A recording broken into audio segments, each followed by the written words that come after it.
Após falarmos sobre normas e alguns procedimentos que devem ser feitos, como também a parte de documentação, nós vamos agora focar mais na parte de segurança e operação, também quanto à manutenção de aparelhos e das instalações elétricas em si, como determina a NR10. Aqui nessa imagem desse slide nós temos alguns trabalhadores operando tanto na área elétrica como também em outras áreas, né? Nós vemos ali um operador em uma subestação e um painel de subestação. Nós temos ali outro trabalhador operando com maquinário industrial, outro na área de tubulações, provavelmente na área de petróleo. No outro nós também temos quanto na área de soldagem, né? Mas o que é que todos esses trabalhadores têm em comum? Todos eles estão trabalhando sob risco, né? Sob alguns riscos de trabalho. Então, assim, a gente não pode apenas falar da NR10 em si e esquecer dos outros riscos que abrangem as atividades dos trabalhadores, né? E aí, se nós pararmos para observar bem de que se trata a NR10, ela é uma norma regulamentadora, né? Ela tem um objetivo de implementar medidas de controle, sistemas preventivos, para poder garantir a segurança e a saúde dos trabalhadores que, de forma direta ou indireta, interagem em instalações elétricas e serviços com eletricidade, como nós vimos na imagem anterior, que lá tinha alguns trabalhadores operando, por exemplo, na parte de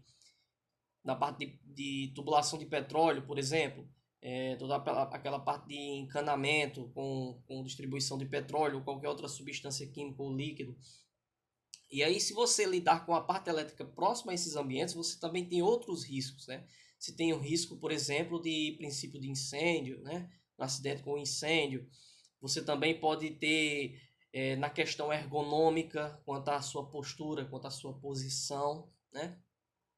E é importante frisar que a NR10 ela se aplica às fases de geração, de transmissão, de distribuição e consumo, né? Incluindo não apenas na etapa quanto à manutenção e execução dessas atividades, mas elas também incluem na fase de projeto, de construção, de montagem, na operação, manutenção, instalação, como a gente já tinha falado anteriormente, e qualquer outro trabalho realizado nas suas proximidades. É importante frisar que a NR10, como ela trata da etapa de projeto, não apenas os trabalhadores, os operários ou eletricistas, eles que estão lidando diretamente ali, muitas das vezes tocando em partes energizadas, né, lidando com equipamentos energizados, eles não apenas eles devem cumprir a NR10. Engenheiros também devem principalmente cumprir a NR10, como falei, na etapa de projeto. Sempre que o engenheiro ele faz um projeto, um eletrotécnico, ele faz um projeto, ele deve visar também a NR10. Ele deve visar a proteção desses trabalhadores. E aí nós temos uma certa hierarquia quanto à questão quanto à questão do risco, né? Qual é a hierarquia que nós devemos tratar quanto ao gerenciar o risco? São as três principais e mais conhecidas etapas são as medidas administrativas, também conhecidas como medidas de controle, as medidas de proteção coletiva e depois a medida de proteção individual, certo? Como assim? Como é que eu posso explicar, como é que eu posso entender isso de uma forma mais prática? Simplesmente é o seguinte, sempre que o risco ele está ali presente, você deve, de certa forma, procurar isolar aquele risco, você deve evitar aquele risco o máximo possível aos trabalhadores. E com isso, você pode gerenciar esse risco, principalmente com medidas administrativas ou de controle. Como assim? É você procurar isolar o risco, manter o risco mais longe possível dos trabalhadores, certo? E aí, como se faz essa análise de medidas de controle? Geralmente você se faz promovendo uma intervenção com algumas medidas preventivas, como, por exemplo, separação elétrica, né? A questão de desligamento programado, questão de uma desenergização programada, caso seja possível desenergizar uma instalação ou um circuito, né? Todas essas intervenções e instalações elétricas devem ser adotadas com essas medidas de controle de risco elétrico, mas não apenas o risco elétrico, como eu frisei anteriormente, também alguns riscos adicionais, seja ela utilizando técnicas de análise de risco, como APR, que é a análise preliminar de risco. Você vai examinar a atividade e aí determinar quais são os riscos presentes e quais as atitudes podem ser tomadas. Isso tudo de forma a garantir a segurança e a saúde no trabalho. Após as medidas administrativas ou medidas de controle serem tomadas, aí que nós vamos realmente lidar com essa parte de proteção em si, de forma direta. Com o quê? Com as medidas de proteção coletiva. E as medidas de proteção coletiva, elas compreendem, de certa forma, prioritariamente, a desenergização elétrica. Ué, mas eu não tinha falado que ela era uma medida de controle anteriormente? Sim, mas ela também é uma medida de proteção coletiva, pois é necessário a gestão do empreendimento decidir se é possível ou não, e ela também deve avaliar se é possível ou não desenergizar aquela instalação. E aí, caso seja possível, caso não seja possível, desculpe, aí será necessário empregar a tensão de segurança, que é um valor de tensão ou uma forma de equipotencializar o local, o ambiente da atividade de trabalho, né? E aí, não sendo possível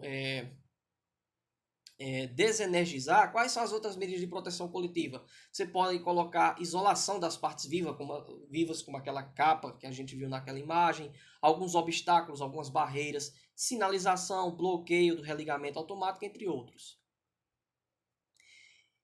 Quando as medidas de proteção coletiva já não são mais tão efetivas, já não tem mais outra forma de proteger o trabalhador, aí sim nós partimos para a medida de proteção individual. E aí, quando a gente fala geralmente proteção individual, a primeira coisa que nos vem em mente é o quê? Os famosos EPIs, né?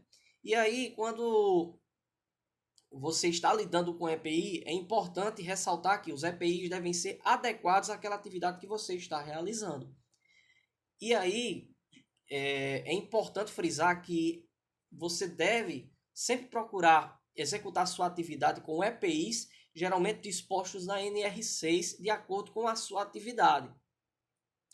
E como estamos tratando de eletricidade e existem vários níveis de tensão, é importante também destacar que você deve utilizar EPIs apropriados para a sua atividade. Você não deve utilizar uma luva, por exemplo, de baixa tensão em atividades que você vai executar em média ou alta tensão, né? Você deve utilizar EPIs apropriados à atividade que você vai realizar. E algo importantíssimo de se destacar, que a ANR ela define, é que é vedado, ou seja, é proibido o uso de adornos pessoais. O que é adorno pessoal?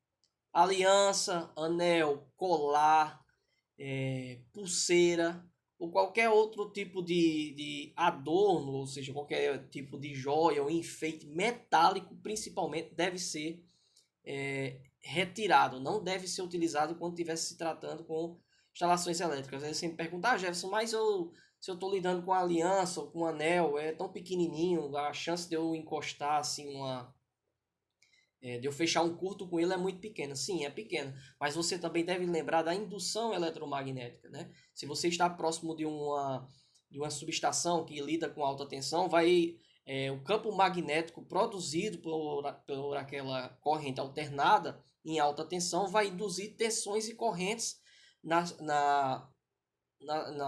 seu adorno metálico.